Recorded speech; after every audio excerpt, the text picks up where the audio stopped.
오늘 2월 마지막 주일입니다.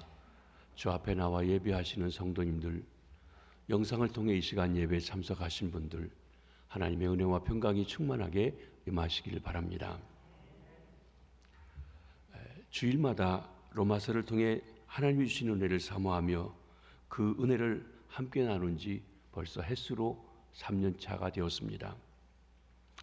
로마서 전반부인 1장부터 7장까지 믿어 순종하게 하소서 하는 주제로 23번 말씀을 드렸고, 후반부 로마서 8장부터 16장까지 35번에 걸쳐서 성령을 따라 행하라 하는 말씀입니다. 전체가 58번인데 오늘이 58번째 로마서 강의 마지막 시간입니다. 그동안 따뜻한 애정을 가지고 함께 말씀에 동참해 주신 여러분들에게 진심으로 감사를 드립니다. 무엇보다 우둔한 저를 변함없이 사랑으로 사용하셔서 복음의 축복을 증거하게 하신 우리 하나님 아버지께 영광을 돌립니다. 하나님께 영광을 돌리며 산다는 것은 인생의 최대의 목적입니다. 사도 바울은 로마서를 마치면서 하나님께 영광이 세세무궁토록 있을지어다 아멘 하고 찬양하고 있습니다. 오늘 본문에서 사도 바울은 우리가 하나님께 영광을 돌리기 위해 해야 할 두 가지 면에 대해서 마지막으로 성도들에게 권면하고 권고하고 있는 것입니다. 소극적으로 보면 복음, 전해드린 이 복음의 진리를 혼돈시키려고 하는 어떤 사람들, 거짓 교사들, 나아가서는 이단들을 떠나라는 것입니다. 적극적으로는 복음이 얼마나 소중한지 복음에 대해서 분명한 확신을 가지고 복음에 뿌리박고 복음으로 살아가라고 거듭 강조하고 있는 것입니다. 먼저 거짓 교사들에게서 떠나라고 하십니다. 17절 말씀입니다. 형제들아, 내가 너희를 권하노니 너희가 배운 교훈을 거슬러 분쟁을 일으키거나 거치게 하는 자들을 살피고 그들에게서 떠나라. 이것은 권면이라기보다는 일종의 경고의 말씀입니다. 로마 교회 안에 아직 분명하게 완전하게 번색이 드러나고 있지 않지만 정신을 바짝 차리고 경계해야 될 거짓 교사들이 들어왔습니다. 어지럽히는 사람들이 들어와 있었습니다. 초대교회 당시 얼마나 많은 이단들이, 거짓 교사들이 극성을 부렸는지 모릅니다. 우리는 그 사실을 서신서의 말씀들을 통해서 잘 알고 있습니다. 바울이 편지를 보낸 것의 대부분의 경우는 그 교회 안에 와서 잘못된 교훈, 비슷하지만 미혹하는 교훈, 심지어 이단들을 가르치고 있는 그들에 대해서 바로잡고 경고하고 그리고 권면하기 위해서 쓰여진 것들이 대부분인 것을 보게 되는 것입니다. 사도 바울은 겸손하고 온유한 하나님의 종이었습니다. 그러나 거짓 교사들에 대해서는 가혹하니 마치 냉정하게 이야기합니다. 나와 다른 복음을 전하는 사람은 저주를 받을지어다 하기도 했습니다. 이단에 대해서 강경하게 대처했던 것입니다. 사도 바울이 전해준 복음을 듣고 구원받는 신자들 가운데 거짓 교사들의 유혹에 넘어가서 돌이킬 수 없는 대로 빠져들어간 사례가 많았기 때문에 그렇습니다. 생명이 천국길로 가다가 지옥길로 가는 그런 일입니다. 그렇기 때문에 바울은 그것은 용납할 수가 없었던 것입니다. 거짓 교사들은, 이단들은 종종 바울이 애써 개척해 놓은 교회에 들어가서 쑥대밭을 만들어 놓았습니다. 그래서 바울은 어떻게 해서든지 거짓 교사들을 막으려고 했습니다. 이단들을 막으려고 했습니다. 자기가 떠나가면 이리들이 와서 교회를 어지럽힐 것이라고 그렇게 에베소 장로들에게 부탁한 말씀도 있습니다. 이단들에게 한 생명이라도 빼앗기지 않으려고 밤낮 없이 경계를 게을리하지 않았던 것입니다. 그러면 먼저 이 거짓 교사들의 정체가 무엇입니까? 더 나아가서는 그들이 발전된 이단들의 정체는 무엇입니까? 18절의 말씀을 보십니다. 이 같은 자들은 우리 주 그리스도를 섬기지 아니하고 다만 자기들의 배만 섬기나니. 여기 이 같은 자들, 거짓 교사들입니다. 이단의 지도자들을 이야기합니다. 우리는 이단의 본색을 정확하게 빼뚫어 보는 눈이 필요합니다. 이들은 예수님의 이름으로, 성령님으로 다가옵니다. 그러나 가만히 그 내용을 보면 겉으로는 하나님을 위해서 예수님의 이름으로 다가오지만 하나님을 섬기는 자들이 아닙니다. 하나님의 종이 아닙니다. 예수 그리스도의 종이 아닙니다. 그들은 자신들이 하나님입니다. 자기 유익을 위해서 열심을 냅니다. 이들은 자기 배를 섬기는 자들이라고 표현하고 있습니다. 요즘 말로 하면 이 사람들의 관심거리는 어떻게 이익을 얻느냐, 어떻게 돈을 모으느냐, 돈을 뜯기 위한 것입니다. 그들은 배부르게 해주면 무엇이든지 하는 사람이기도 합니다. 그들에게는 윤리도 도덕도 없습니다. 이익만 있을 뿐입니다. 쾌락만 추구할 뿐입니다. 우리는 종종 신문이나 언론을 통해서 사교 집단이 사회에 무리를 일으킨 것을 봅니다. 아주 그럴듯한 교리를 가지고 사람들을 모으고 합니다. 그들의 공통점은 교주들이 부자라는 것입니다. 가난한 교주는 없습니다. 그들은 순진한 많은 사람들을 이용해서 자기 배를 채우고 있었던 것입니다. 그들이 예수님을 말하지만 사실 예수님을 믿는 것이 아닙니다. 예수님을 이용하여 자기 배를 채우려고 하는 사람들입니다. 이런 거짓 교사들의 전술은 무엇입니까? 17절 말씀을 다시 한번 보십니다. 형제들아 내가 너희를 권하노니 너희가 배운 교훈을 거슬러 분쟁을 일으키거나 거치게 하는 자들을 살피고 그들에게서 떠나라. 여기 교회를 분열시키고 성도들의 영혼을 도적질하는 이단들의 거짓 교사들의 세 가지 특징을 말해주고 있습니다. 첫째로는 교회를 거스린다, 복음을 거스린다, 진리를 거스린다는 것입니다. 교회 진리가 선포됩니다. 그런데 그 말이 살짝 비틀어 가지고 잘못되었다든지 그렇지 않다든지 하면서 사람들을 미혹해서 혼돈 가운데 빠지게 합니다. 그들은 그럴듯한 말로 궤변을 만들어 헛된 교리를 만듭니다. 하나님의 말씀인 성경을 자기 지식으로 합리화합니다. 억지로 앞뒤가 맞지 않게 풀어서 자기 이론을 만듭니다. 그래서 참된 복음을 비판하게 하고 믿지 못하게 합니다. 여러분, 우리가 성경을 아는 가운데 보면 이야기가 어디서부터 시작됐습니까? 에덴 동산에서부터 시작했어요. 하나님이 말씀하셨죠. 선악을 알게 하는 나무를 따먹으면 죽는다. 생명나무를 먹으면 산다. 근데 그 말을 뱀이 찾아와서 아주 교묘하게 비틀어 가지고 먹으면 죽지 않는다. 먹으면 하나님처럼 된다. 그래서 못 먹게 한 거다. 아주 같은 말씀을 가지고 조금 다르게 해가지고 미혹하는 거예요. 이게 수법은 시대에 따라서 그 내용의 차이가 있을지 모르지만 똑같은 방법을 그렇게 하고 있는 것입니다. 진리를 거스리는 것입니다. 두 번째는 분열을 일으킵니다. 교회는 어느 공동체든지 언제나 불평하는 세력이 있기 마련입니다. 교회뿐만 아니라 어느 조직에도 불평하는 세력이 있기 마련입니다. 불평하는 세력들, 이들을 거짓 교사들은, 이단들은 잘 찾아냅니다. 구원의 확신이 없거나 예수를 적당히 하는 사람들을 찾아가 선동하기도 하는 것입니다. 여러분, 신천지들의 그 계략을 들어보면 어느 교회를 점령하려고 들어가면 교인들을 파악한답니다. 자기들의 그 점령할 1대상 A급, B급, C급 하는데 A급은 예를 들어 목사님에게 친하다든지 이런 사람들이 아닙니다. 교회 저 뒷자리에 앉고 그리고 불평이 많고 오래됐는데도 어떤 이렇게 대우를 받지 못하고 이런 사람들이 A급이에요. 자기들의 공격 대상에. 그래서 A급에 들어가 공급합니다. 그 사람들이 불평을 불만을 부추겨 가지고 그리고 미혹해서 그리고는 거점으로 들어가서 교회를 뒤집어서 인수막각하기도 하는 그런 일까지도 있게 됩니다. 이 사람들이 하는 말이 무엇입니까? 교회가 당신에게 너무 심하지 않느냐? 아무리 교회를 다녀보아도 이거 알아주지 않지 않느냐? 당신이 어떤 사람인데? 하면서 부추기고 충동하고 그리고 불평을 일으키는 것입니다. 사랑하는 성도 여러분, 여러분의 마음에 혹 교회에 대해서 불평이 있으십니까? 조심하시기 바랍니다. 불평이 변해서 감사가 될 수 있는 은혜가 있으시기 바랍니다. 왜냐하면 마귀는 불평, 불망, 원망을 쫓아가서 그 사람들을 사로잡아 미혹해서 그래서 자기 편을 만들고 넘어지게 만드는 것입니다.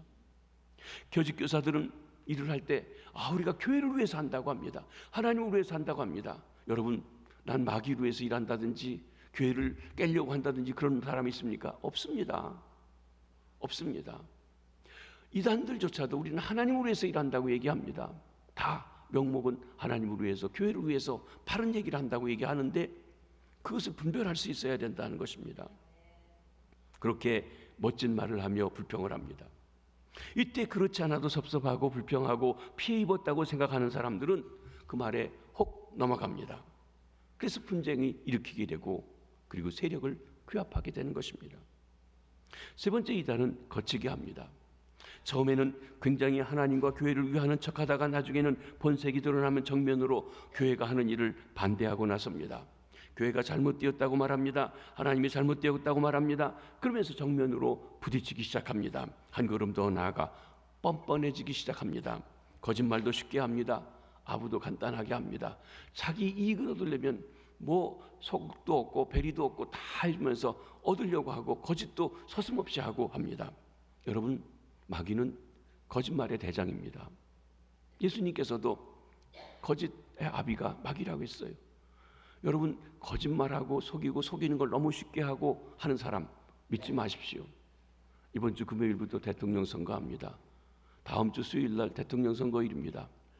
대통령 선거할 때 한 가지 기준 중에 한 가지는 누가 거짓말을 덜 하는가. 좀 죄송합니다. 요즘 다들 거짓말 한다고 서로 하기 때문에. 그런데 너무 뻔뻔하게 거짓말하는 사람이 혹 있다면 그 사람 뽑으면 안 됩니다. 어떤 거짓말 할지 모릅니다. 수단과 방법을 알고. 공산주의자들은 거짓말이 아니랍니다. 스탈린, 레닌들이 똑같은 말을 100번 하면 사람들이 믿게 돼 있다. 거짓말 100번 하면 듣는다는 거예요. 그러니까 거짓말이라고 안 해요. 그게 진리가 되게 한다는 것입니다. 그것을 속지 않는 지혜가 필요한 것이죠.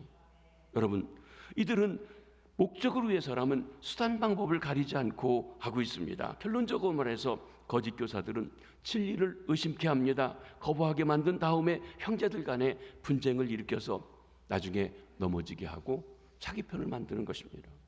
이것이 거짓 교사들이 버리는 가증스러운 짓입니다. 이 거짓 교사들은 이와 같은 목적을 달성하기 위해서 대단히 간교한 방법을 쓰고 있습니다. 18절 중간에 나오는 말씀입니다. 교활한 마귀가 아첨하는 말로 순진한 자들의 마음을 미혹하느니라. 교활한 말과 아첨한 말로 순진한 자들을 마음을 미혹한다. 미혹한다는 말은 가짜를 가지고 속아 넘어가게 하는 게 미혹입니다. 하와가 뱀에게 속아 넘어갔습니다. 미혹당한 것입니다. 미혹이 언제든지 우리에게 있습니다. 진리가 분명하지 않으면 거짓에 미혹당합니다. 자기들이 하는 말에 속아 넘어가지 않을 수 없도록 미리 짜맞춘 교묘한 말들을 가지고 사람들을 낚아채는 것입니다. 한번 걸렸다면 바늘 낚시에 걸린 고기처럼 꼼짝달싹 못하게 만듭니다. 그런데 이런 거짓 교훈에 이단들에 빠지는 사람들을 주위에 보면 대개 몇 가지 공통점이 있는데 한 서너 가지가 있습니다. 먼저는 정서적으로 불완전한 사람들이 빠져갑니다. 두 번째는 순수한 복음으로 진리로 만족하지 못하고 뭔가 좀 너무 간단한 것 같아요. 쉬운 것 같아요. 그래서 좀 새로운 게 없는가, 새로운 지식이 없는가 찾아다니는 지식적으로 만족하지 못하는 그런 사람들이 걸리는 경우가 많습니다.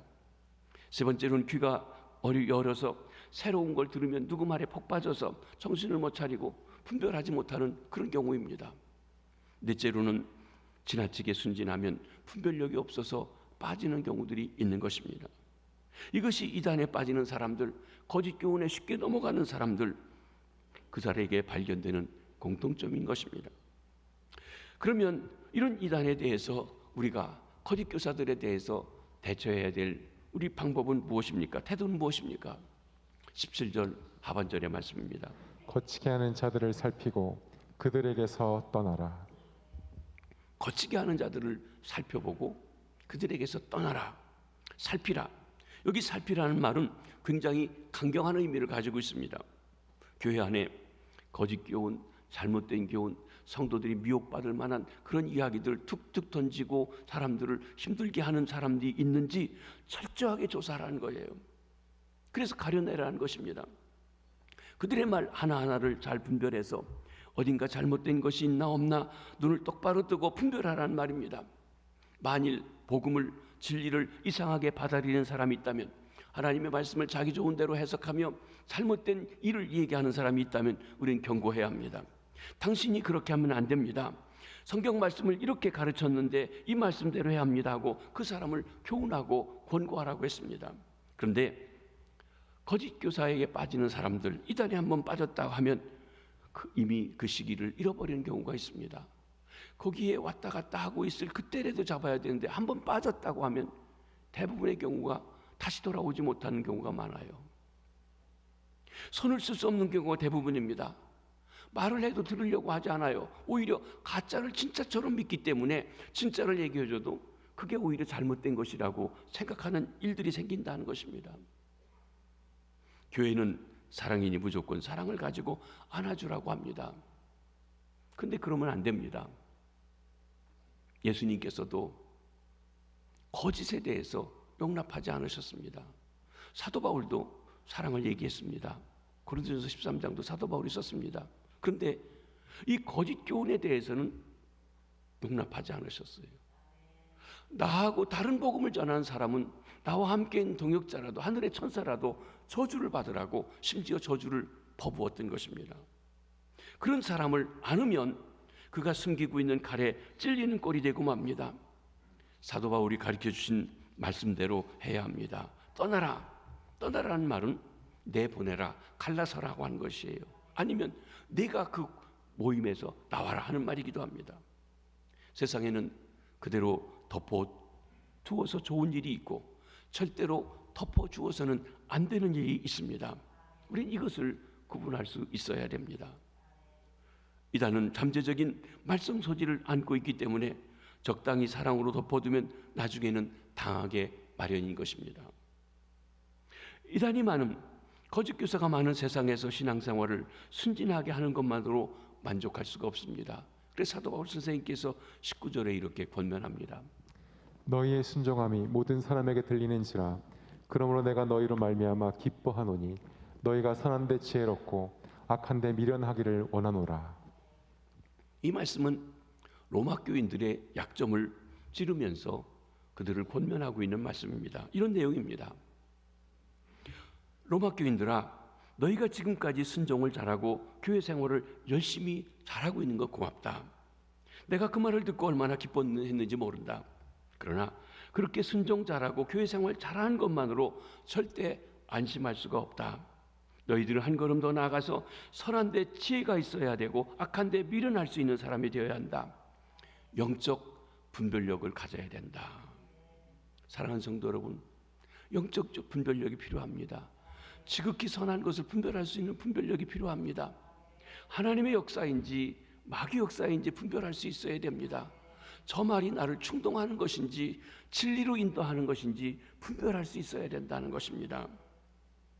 성도가 교회를 열심히 다니고 그저 교회 시키는 대로 예의하는 것만도 좋지만 그것만으로 가지지 않습니다. 옳고 그른 것, 그것을 분별할 줄 알아야 됩니다. 선한데 지혜롭고 악한데 미련하기를 원한다 하는 이 말씀을 다른 말로 바꾸어 다음과 같이 설명할 수 있습니다. 속이지 못할 만큼 선해야 되고 속지 않을 만큼 지혜로워야 된다. 여러분이 선해서 남을 속이는 일을 하시면 안 됩니다. 선하십시오. 남을 속이려고 하지 마십시오. 또 남이 여러분을 속여 먹으려고 할 때 속임당하지 말고 그것을 저항할 수 있을 만큼 지혜로우셔야 된다는 것입니다. 어쨌든 신앙생활을 바로 하려면 순진해서만 되지 않습니다.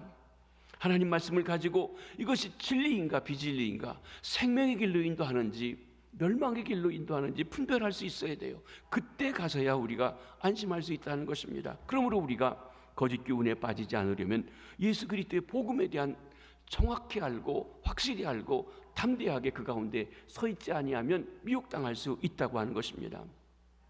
그렇다고 거짓 교사들을 두려워 벌벌 떨으라는 말은 아닙니다. 20절을 보십니다.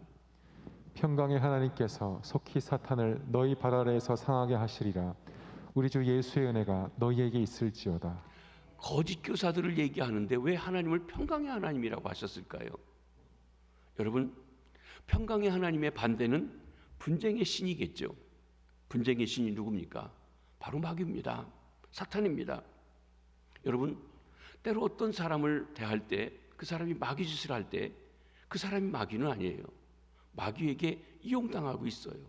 때로 마귀에 이용당하는 사람이요, 그리스도인도 있습니다. 목사도 있을 수 있습니다. 장로님들도 있을 수 있습니다. 권사님도 있을 수 있습니다. 성도들도 있을 수 있다는 것이에요. 여러분, 예수님의 제자 중에 가룟 유다가 예수님의 제자였어요. 그리고 아주 충실한 재정을 맡은 그런 사람이었습니다. 마귀가 그에게 들어가서 그를 이용해서 마귀 일을 하는데 쓰임받은 사람이 되었습니다. 사람이 사탄의 도구가 되는 것 문제인 것입니다. 사탄이란 말을 대적자란 말을 가지고 있습니다. 또 사탄의 휘하를 마귀라고 하는데 마귀는 분열시킨 자라고 하는 뜻을 가지고 있습니다. 영어로 마귀를 데빌이라고 하고 헬라 말로는 디아블로스라고 하는데 디아라고 하는 말은 비추인 사이라고 하는 거예요. 사람과 사람 사이, 성도들 사이. 그리고 블로스는 던져버린다는 겁니다. 사람 사이에 들어가서 그것을 깨는 거, 화평을 깨고 그리고 어지럽게 만드는 거. 이게 마귀의 뜻이에요. 디아블로스라는 말입니다. 그러니까 마귀는 본질적으로 화목하게 하는 거 싫어해요. 에덴 동산에 잘 사는 게 싫어요. 그러니까 그것을 하나님과 인간 사이를 깨버린 것이 마귀입니다. 교회, 그리스도 안에서 그리스도 중심으로 하늘의 평강을 가지고 하나님 나라를 이루며 화목하게 살아가는 것 누가 싫어해요? 마귀가 싫어해요. 그래서 사람들 살아가서 불화를 일으킵니다. 아, 그거 틀렸다. 목사님 틀렸다. 교인들 틀렸다. 아, 당회가 틀렸다. 이러면서 불화를 일으킵니다. 그리고 그 사이에 들어가서 바로 이가 나는 것이죠. 형제와 형제 사이, 자매와 자매 사이, 성도와 성도 사이를 따뜻한 교제하는 것을 방해하고 깨려고 하는 것이 마귀 역사입니다. 우리는 이런 마귀의 도구가 되지 말아야 됩니다. 나는 하나님을 위해서 일한다고 하고 복음을 위해서 일한다고 하고 교회를 위해서 일한다고 하는데 사실은 마귀 역사에 이용당하는 사람들도 종종 있는 것입니다. 그리고 평강의 하나님이 우리를 지켜주시는 귀한 주의 백성들 되시길 바랍니다. 사탄은 교회 화평을 깹니다. 분쟁을 일으킵니다. 이간시키려고 합니다. 그러나 평강의 하나님이 이를 막으시고 사탄의 역사를 성도의 발 아래 상하게 하실 것입니다. 우리가 악의 세력이 득실거리고 반치는 세상에 살아가지만 타협하지 마시고 두려워하지 마십시오. 믿음으로 세상을 이기며 나아가시기 바랍니다. 악한 자들이 승리하는 것 같고 사기꾼들이 잘 되는 것 같고 악인의 형통함도 있습니다. 시편에 보면 시인이 악인이 형통한 거 보고 놀라서 자빠질 뻔했어요. 그들은 분명히 악을 하는데 잘 되고 형통하고 그리고 편안하게 죽고 그 자식들이 잘 되고 하나님 어떻게 이럴 수 있습니까? 싶은 그런 것이에요. 그런데 그가 하나님의 전에 들어가서 하나님이 온 우주 만물을 통치하시는 걸 보고 깨달았게 됐고 그리고 나중에 보니까 그 형통한 것이 틀이 풀기 베어지듯이 잠깐 있다 없어지는 것이라는 걸 깨닫게 된 것입니다. 사랑하는 성도 여러분, 성도가 반드시 이기는 줄 믿습니다. 진리가 이깁니다. 사탄이 처음 이기는 것처럼 보이고 역사하는 것처럼 보여지지만 하나님의 사람은 마지막에 이깁니다. 하나님께서 역전시켜 주시는 줄 믿습니다. 두려워 말라는 것, 하나님께서 모든 것 다스리기에 내가 하나님 편에 있으면 두려워할 필요가 없다는 것입니다. 하나님께서 우리에게 평강 주시기 때문에 그렇습니다. 그리고 우리는 교회 주인이신 평강의 하나님께서 사탄의 세력을 성도의 발 아래 상하게 해주실 것입니다. 주님이 교회를 세우실 때 음부의 권사가 결코 이기지 못한다고 말씀하셨습니다. 그러기에 우리는 이단을 주의하지만 거짓 교사들을 주의하지만 사람들을 미혹하는 그 말들을 주의하지만 두려워할 필요는 없다고 하는 것입니다. 그러면 적극적으로 하나님께 영광 돌리기 위해 우리가 해야 될 일은 무엇입니까? 이렇게 거짓된 교훈들을 분별하며 물리쳐야 하지만 적극적으로 하면 복음에 대한 확신을 가지라고 하는 것입니다. 사도 바울은 거짓 교사에 대한 경고를 한 후에 25절로 27절까지 해서 로마서의 대미를 복음에 대한 찬양으로 끝내고 있습니다. 한번 다시 보겠습니다. 나의 복음과 예수 그리스도를 전파함은 영세전부터 감춰졌다가 이제는 나타내신 바 되었으며 영원하신 하나님의 명을 따라 선지자들의 글로 말미암아 모든 민족이 믿어 순종하게 하시려고 알게 하신 바 그 신비의 계시를 따라 된 것이니 이 복음으로 너희를 능히 경고하게 하실 지혜로우신 하나님께 예수 그리스도로 말미암아 영광이 세세무궁하도록 있을지어다. 아멘. 3절이나 되는 말씀인데 끊어 읽을 수가 없는 게 한 문장이에요. 사도 바울이 에베소서 1장에 그 삼위 하나님에 대한 축복을 이야기할 때도 한 문장으로 사실은 쓰고 있습니다. 굉장히 긴 문장을 복잡하게 쓴 것 같이 이렇게 되어집니다. 논리적이면서도 복합적입니다. 대단히 긴 문장이지만 로마서의 마지막을 찬양으로 장식하는 멋진 내용의 글이기도 합니다. 여기 복음의 내용을 먼저 고백하고 있습니다. 나의 복음과 예수 그리스도를 전파함이라고 번역했습니다. 복음, 예수 그리스도. 복음이 따로 있고 예수 그리스도 따로 있는 것처럼 보이는데요. 여러분, 우리말로 과라고 번역하는 영어로 and, 헬라말로 카이라고 하는 말에는 어떤 뜻이 있냐면 even 또는 there is라는 뜻이 있습니다. 즉 복음, 즉 예수 그리스도라고 한 말이에요. 그러니까 복음과 예수가 다른 게 아니라 복음 곧 예수 그리스도라고 하는 말을 말하고 있습니다. 그러니까 나는 복음, 다시 말하면 예수 그리스도를 전한다는 거예요. 바울이 이 복음 곧 예수 그리스도가 복음이라고 하는 이 고백하고 있는데, 여러분, 저와 여러분에게 가장 복된 소식은 무엇일까요? 예수 믿으면 부자 된다는 거예요? 예수 믿으면 병 낫는다는 거예요? 예수 믿으면 출세한다는 것, 그것입니까? 가장 위대한 소식은 곧 예수 그리스도라고 고백하는 것입니다. 여러분, 우리가 로마서를 쉬운 8번째인데 쉬운 58번째 전에 가서 첫 번, 이제는 다 잊어버리셨겠지만 로마서 1장 1절에 보면 이 복음이 예수 그리스도라고 시작하면서 말했습니다. 1장에서 그렇게 말한 것을 지금 16장에서 다시 한번 강조하고 있는 것이기도 합니다. 1장 1절로 4절을 한번 보십니다. 예수 그리스도의 종 바울은 사도로 부르심을 받아 하나님의 복음을 위하여 특정함을 입었으니 이 복음은 하나님이 선지자들을 통하여 그의 아들에 관하여 성경에 미리 약속하신 것이라. 그의 아들에 관하여 말하면 육신으로는 다윗의 혈통에서 나셨고 성결의 영으로는 죽은 자들 가운데서 부활하사 능력으로 하나님의 아들로 선포되셨으니 곧 우리 주 예수 그리스도시니라. 여러분, 여기서도 이렇게 쭉 설명을 하는데 요약하면 복음, 그는 복음으로의 종이 됐고 복음으로 선택받았어요. 복음이 뭐냐? 복음은 쭉 설명하다 맨 마지막에 예수 그리스도시니라 그랬어요. 그러니까 이 문장에 한마디로 말하면 복음은 예수님이에요. 근데 예수 그리스도가 누구냐라고 하는 얘기를 할 때 선지자들의 예언을 통해서 오셨고 육신으로는 다윗의 혈통으로 오셔서 복음과 연결, 구약과 연결되고 성결의 영으로는 부활해서 하나님의 아들로 증명됐고, 이런 내용이 구약 성경의 내용들을 요약한 것입니다. 그러면 결론적으로는 뭐냐면 복음은 예수님이시라는 것입니다. 그러면서 로마서 1장 16절에 이렇게 고백하고 있습니다. 내가 복음을 부끄러워하지 아니하노니 이 복음은 모든 믿는 자에게 구원을 주시는 하나님의 능력이 됨이라. 사도 바울은 예수 그리스도의 사건인 복음에 대해서 말하기를 부끄러워하지 않는다고 했어요. 왜냐하면 이 복음, 모든 믿는 자에게 구원을 주시는 하나님의 능력이기 때문에 그렇습니다. 저와 여러분이 복음을 듣고 믿어 구원받았습니다.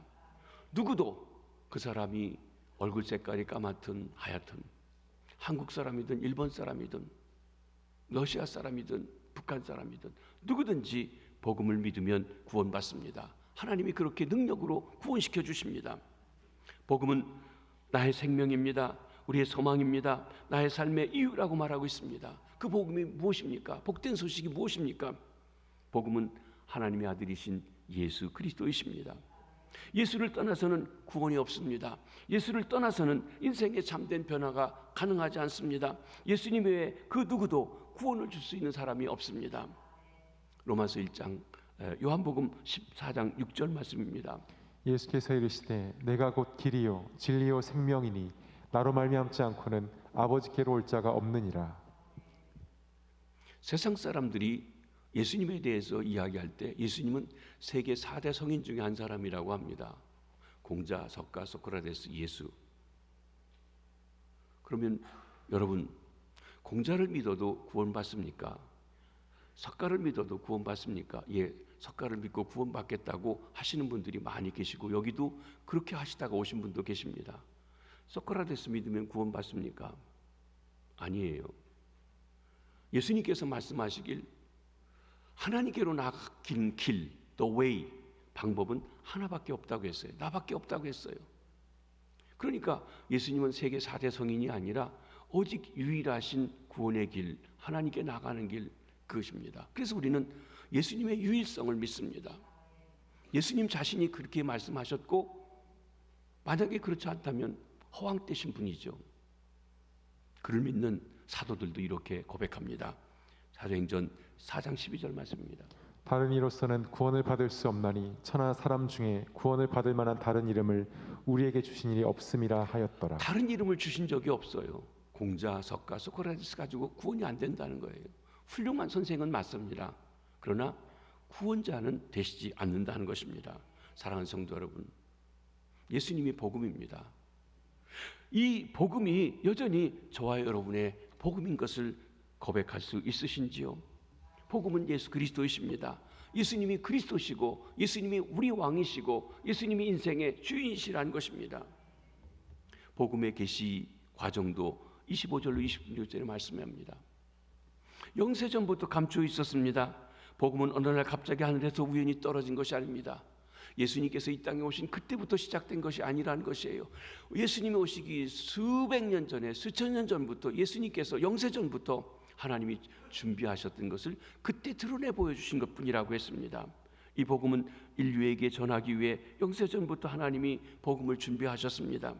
바울은 이 복음을 본문에서 말하기를 영세전부터 감추어졌던 것이라고 말합니다. 하늘과 땅이 생기기 전, 만물이 창조되기 이전부터, 만유가 존재하기 그 이전부터, 영세전부터 복음이 감추어져 있었습니다. 복음은 하나님의 계획이었습니다. 하나님의 지혜로우신 마음 안에 복음이 이미 존재하고 있었습니다. 하나님은 인류의 창조를 계획하실 때 사람들에게 허락해 준 하나님의 형상 중에 하나인 인권, 그리고 자유의지, 선택권, 그 선택권을 인간들이 남용해서 하나님을 대적하고 떠날 것을 보셨습니다. 이런 사람들이 죄사함 받고 하나님의 은혜를 깨닫고 다시 돌아와 감격하며 하나님과 관계 속에서 새로운 삶을 살아가게 하기 위해서 하나님께서는 그 아들 독생자 예수 그리스도를 이 땅에 보내실 것을 준비하셨다는 것입니다. 영세전부터 계획하신 이 복음이 26절에 보면 이제 나타나신 바 되었다. 때가 되어서 예수님을 통해서 이 땅에 나타내 주시고 보여주시고 완성시켜 주시고 전해 주신 것입니다. 다른 말로 하면 복음이 계시되었다는 것입니다. 여러분, 계시라는 말은 겉으로 가려져 있는 것을 열어서 보여준다는 것이에요. 그 안에 뭐가 있어요? 뭐가 있는지 몰라요. 안 보여줬어요. 그런데 열어보니까 그 속에 있는 게 다 드러나 보여주십니다. 계시록을 보면 하나님께서 미리 할 일을 다 준비해 놓으셨어요. 열어보면 그 안에 있는 걸 보여주시는 거예요. 계시의 사건입니다. 이제 하나님의 가슴 속에 있는 것, 하나님의 지혜 속에 있었던 그리스도를 통한 사람들이 구원받고 새로워지는 비밀이 나타나 보여지게 된 것입니다. 이 비밀은 사실 하나님께서 구약 성경을 통해서 수천 년 동안 말씀하시고 준비하시고 진행해 오시고 얘기하셔서 때가 되어 나타나신 것뿐입니다. 선지자를 통해서 장차 오실 메시아 예수 그리스도가 인류의 문제에 대한 해답이 되실 것을 증거해 주셨습니다. 그리고 때가 찼을 때 선지자들을 통해서 사람들이 복음을 복음으로 확실히 이해할 수 있도록 복음을 문자로 기록해 주신 게 된 것입니다. 그리고 이제는 이 복음을 처음 받은 유대인만 아니라 모든 민족, 모든 사람들이 다 알도록 해주셨습니다. 그 모든 민족 중에 우리 조선 사람도 있습니다. 저와 여러분도 포함되어진다는 것입니다. 26절 말씀입니다. 이제는 나타내신 바 되었으며 영원하신 하나님의 명을 따라 선지자들의 글로 말미암아 모든 민족이 믿어 순종하게 하시려고 알게 하신 바 그 신비의 계시를 따라 된 것이니. 사랑하는 성도 여러분, 복음에는 난해성이 없습니다. 이 세상에는 난해한 철학들이 얼마나 많은지요. 우리 중에는 철학과에서 철학을 공부하신 분도 있고 대학에서 철학들을 배워보지만 더 어려운 것 같아요. 쉽지 않아요. 그런데 복음은 난해성이 없습니다. 추상성이 없습니다. 가장 구체적입니다. 누구나 쉽게 깨달아 알 수 있습니다. 유식한 사람도 복음을 깨달을 수 있습니다. 심지어 무식한 사람도 깨닫습니다. 어떤 경우에는 무식한 사람들, 세상 사람들이 볼 때 학벌도 없고 공부도 못했다고 하는 사람들이 더 잘 깨달아라, 정확하게. 왜? 단순하니까. 성령의 역사 속에서 이 복음을 받아들인 이들은 삶이 변합니다. 구원을 받습니다. 이 복음은 세계 만민, 모든 민족에게 알게 하셨던 것입니다. 그 중에 저와 여러분 우리나라에도 140여 년경에 선교사를 통해서 이 소식을 알려주시고 깨닫게 하시고 믿어지게 하셔서 한국교회가 있고 우리 김해질 교회가 있고 저와 여러분이 있는 줄 믿습니다. 여기에 복음의 계시가 있는 것입니다. 그러면서 이제 복음의 축복에 대해서 증언하고 있습니다. 사도 바울은 먼저 복음이 불신자들에게 어떻게 축복이 되었는지 말씀하십니다. 믿지 않는 사람들, 즉 하나님 없이, 예수 그리스도 없이, 성령님 없이 사는 이 땅의 수많은 불신자들에게 복음이 어떻게 축복이 될 수 있는가에 대해서 성경은 그들이 복음의 소식을 들었을 때 그들이 믿어 순종할 수 있다고 말씀하고 있는 것입니다. 이것을 본문에서 모든 민족이 믿어 순종하게 하시려고 말씀하십니다. 여러분, 로마서 1장 5절에도 이 복음이 믿어 순종하게 하려고 주었다고 했어요. 지금 로마서 마지막에도 믿어 순종하게 하려고. 여러분, 복음을 주신 이유는 구원하는 데 목적이 있지 않습니다. 구원을 넘어서 믿어 순종하게 하려는 것이 있어요. 그럼 그 차이가 뭐냐?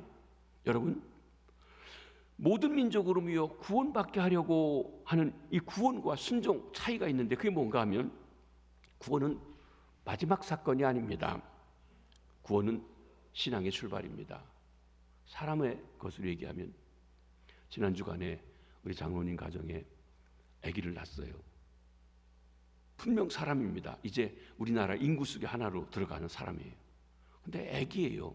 아무것도 못해요. 사람들이 돌봐주고 키워주고 이제 사람들로 할 때까지 이렇게 해줘야 될 그런 위치까지 있습니다. 근데 사람이에요. 이게 구원 처음 받은 거예요. 예수 믿고 구원 받은 거예요. 근데 순종은 무엇입니까? 그 사람이, 그 아이가 이제는 사람 굿이라고 살아가도록 하는 것입니다. 하나님께서 예수 그리스도를 믿고 나오는 우리를 구원하시는 이유는 구원에서 끝나는 것이 아니라 구원을 넘어서 이제는 하나님이 주인이고 그렇게 주인 되시고 왕 되신 하나님의 말씀에 순종하여 살아가라고 하는 복음의 궁극적인 목적을 주시려고 하는데 목적이 있다는 것입니다.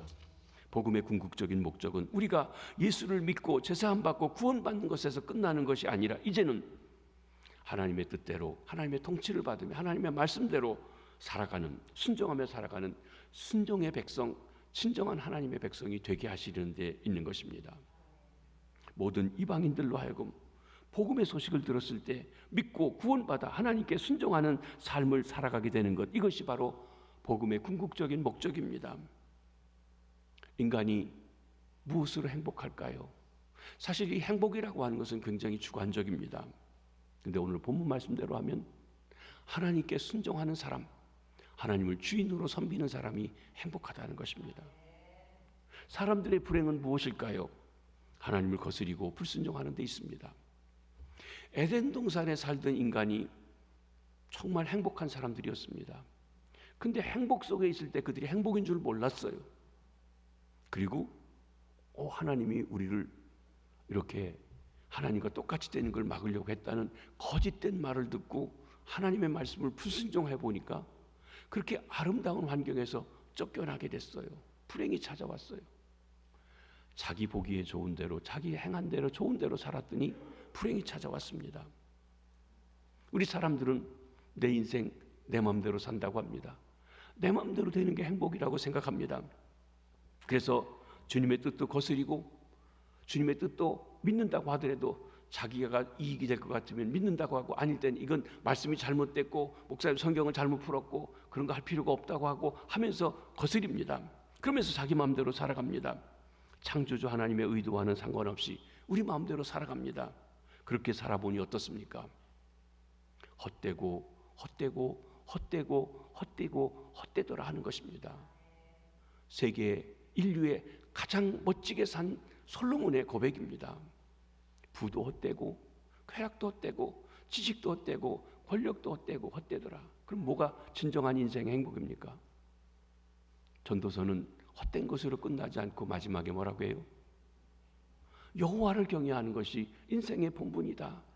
하나님의 뜻대로 살아가는 것이 인생의 본분이다 말씀하신 것입니다. 그렇습니다. 순종이 축복이라는 사실을 말씀해주고 있는 것입니다. 나가서 복음을 받아들이는 우리는 복음으로 견고하게 하십니다. 26절 하반절입니다. 모든 민족이 믿어 순종하게 하시려고 알게 하신 바 그 신비의 계시를 따라된 것이니 이 복음으로 너희를 능히 견고하게 하실 지혜로우신 하나님. 믿음의 성도들은 복음을 받아들인 다음에 복음 안에서 다시 견고해질 수 있습니다.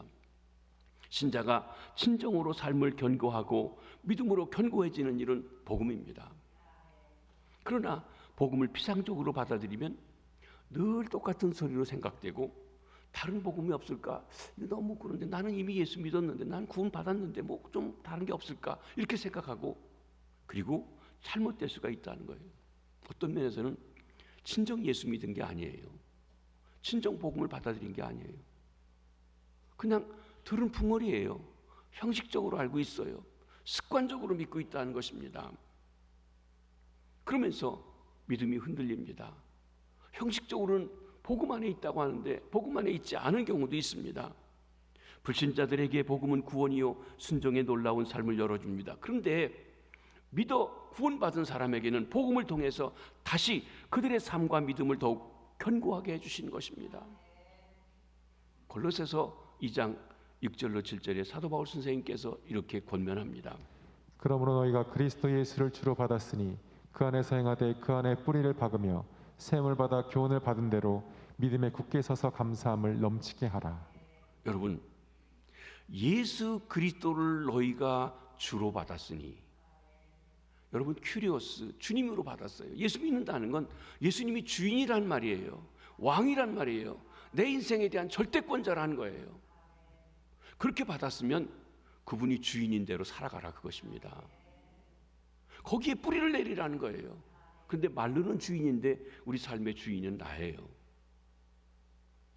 하나님을 믿는데 필요한 대로 이용해요. 하나님 이 사업이 잘 되게 해주세요. 사업 잘 되는 건 중요해요. 근데 하나님 중심이 아니라 내 중심이에요. 우리 자식도 내 중심이에요. 여러분, 하나님이 주인인 채 내 모든 걸 드리고 있습니까? 아니면 내 중심에서 나의 부분을 위해서 하나님을 이용하십니까? 후자라면 여러분이 정확하게 예수 믿는 거 아닙니다. 알지만 믿고 있지 않다는 거예요. 여러분의 삶의 구석구석이 믿음으로 굳건하게 돼요. 그게 복음으로 산다는 것이에요. 가정도 사업도 자녀들도 모든 일이 바로 말입니다. 삶의 구석구석이 예수님의 주인인 채 살아가는 삶, 이것이 복음으로 뿌리내리고 살아가는 삶이라고 말씀하신 것입니다. 하나님은 복음을 통해서 성도들이 굳건하게 세워주시고 평생 그것으로 살아가게 해주시는 거예요. 우리에게 사실 복음으로 구원받고 복음으로 온전케 되며 나아가는 것입니다. 마지막으로 사도 바울은 복음을 이렇게 찬양합니다. 27절입니다. 지혜로우신 하나님께 예수 그리스도를 말미암아 영광이 세세무궁하도록 있을지어다. 아멘. 정확하게 말하면 복음을 주신 하나님을 찬미하고 있습니다. 지혜로우신 하나님, 지혜로워서 인류를 어떻게 구원하실지 아시는 하나님, 하나님께 복음 그 자체이신 예수 그리스도로 말미암아 영광이 세세무궁토록 있을지어다. 아멘 하고 찬양하고 있는 것입니다. 사랑하는 성도 여러분, 복음에 대한 확신을 가지고 복음이신 예수 그리스도를 힘써 전하며 우리만 아니라 내 이웃도, 우리 민족만 아니라 다른 민족도, 때로는 우리를 아프게 했던 일본 사람들도, 저는 친일파니 일본이니 이런 말 이제 그만하면 좋겠어요. 그러면서 이제는 다 함께 복음 안에서 통일되고, 공산주의자들도 그걸 버리고 이제는 공산주의 해봤는데 가난의 평등이 되지만 바로 살지 못하는 걸 깨닫고 복음으로 돌아와서 하나님이 주신 자유로운 인격을 통해서 새롭게 되는 그런 일들이 있으면 싶다는 것입니다. 복음을 통해 다시 흥황하게 하는 일입니다. 우리 삶의 복음으로 말미암아 하나님께 영광을 돌리며 살아가는 우리 성도님들 되시길 주님의 이름으로 축복합니다. 기도하겠습니다. 하나님 아버지, 은혜를 감사합니다. 우리가 구원받아 하나님 자녀 되게 해주셔서 감사합니다. 하나님, 구원받은 진리, 복음의 진리를 미혹하여 복음 안에 서지 못하도록 혼돈하게 하고 어지럽게 하고 하나님 불평하게 하고 갈등을 일으키게 하는 모진 거짓 교사들, 잘못된 가르침에 분별하여 떠날 수 있게 도와주시옵소서. 그리고 주님 기도합니다. 저희들에게 복음에 대한 확신을 가지고 내 삶 구석구석에 하나님이 주인인 삶, 예수님이 영광 받으시는 삶, 높임 받으시는 삶을 살아갈 수 있게 하시되, 나의 삶, 우리 가정의 삶, 우리 사업의 삶, 우리 자녀들의 삶, 우리 교회의 주인도 주님이십니다. 이 나라 이 민족도 주님이 주인이십니다. 우주 만물도 주인이 주님이십니다. 주님 안에 하나 되는 귀한 역사 있게 해주시고 주님의 통치가 하늘에서 이루어진 것처럼 이 땅에 이루어지게 하여 주시옵소서. 예수님 이름으로 기도합니다. 아멘.